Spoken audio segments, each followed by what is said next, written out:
কেমন আছো? ভালো আছি, তুমি কেমন আছো? আমিও ভালো আছি। আর তুমি আমার পাশে থাকলে আমি সব সময় ভালো থাকি। ওরে আমার পাগলটা রে, খুব ভালোবাসো আমাকে তাই না? বাসি, অনেক বেশি ভালোবাসি। কারণ আমার কাছে পৃথিবীতে পাওয়া সবচেয়ে দামি মানুষটি হচ্ছে তুমি, তাই একটু বেশিই ভালোবাসি।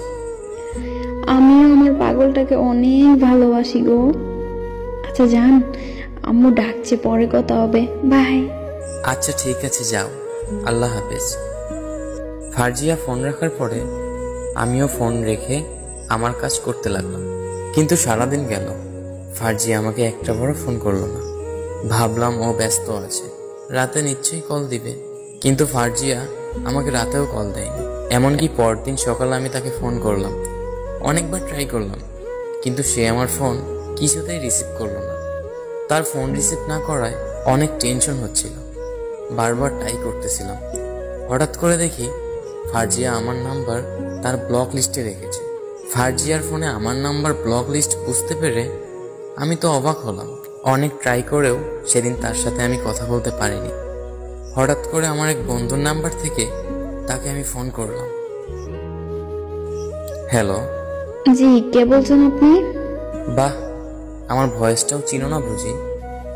ও আচ্ছা, রোহান। এতবার ফোন দিচ্ছ কেন? এতবার ফোন দিচ্ছি মানে? কি হয়েছে তোমার? হঠাৎ করে যোগাযোগ বন্ধ করলে কেন? বাসায় কি কোনো সমস্যা হয়েছে?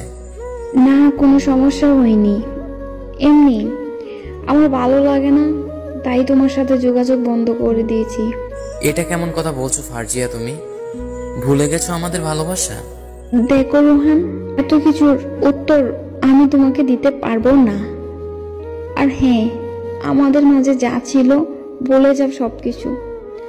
আচ্ছা ঠিক আছে, সবকিছু তো তুমিই বললে, আমার আর কি বলার আছে? কারণ একা একা তো আর ভালোবাসা হয় না, তাই জোর করবো না তোমায়। জোর করে বেঁধে রাখা যায়, কিন্তু ভালোবাসা পাওয়া যায় না। আমার কথা শেষ করে আমি ফোনটা রেখে দিলাম। কিন্তু হঠাৎ করে তার এত চেঞ্জ, আমি কেন জানি কিছুতেই মানতে পারছি না। যে আমাকে এত ভালোবাসতো, যে আমার জন্য পাগল ছিল, সে কিভাবে এতটা পাল্টে গেল? এগুলো ভাবতে ভাবতে আমি ঘুমিয়ে গেলাম। ঘুম থেকে উঠে হঠাৎ করে তার কথা কেন জানি ভীষণ মনে পড়ছিল।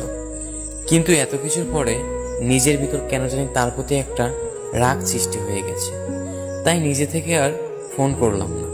এমন করতে করতে অনেকটা দিন পার হয়ে গেল।